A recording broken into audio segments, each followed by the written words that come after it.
Donc nous utilisons en fait dans nos 8 dispatching qui pilotent le réseau en temps réel l'outil OPS, donc de visualisation des impacts en temps réel. On configure par exemple des zones d'alerte en fonction des zones à surveiller pour avoir une alerte sonore en direct pour l'opérateur quand un phénomène de foudre débute, quand un phénomène orageux débute dans une zone. On utilise aussi l'outil expertise web pour analyser les impacts a posteriori et pouvoir les corréler en fait avec les déclenchements d'ouvrages qui ont eu lieu.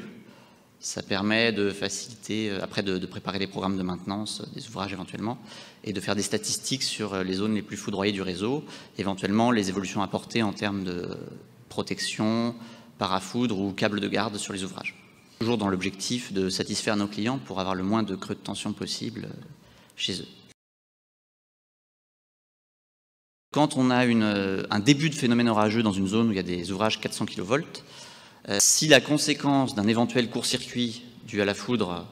est une surcharge inacceptable pour le réseau, ça nous oblige à prendre des actions préventives qui peuvent être de démarrer des centrales hydrauliques ou thermiques sur le réseau pour parer à cette surcharge. Si un phénomène orageux se rapproche d'une zone où il y a une centrale nucléaire et qu'un court-circuit éventuel est susceptible de provoquer ce qu'on appelle une perte de stabilité des groupes, au sens électrotechnique du terme, on peut être amené à demander à ce groupe nucléaire de baisser sa production préventivement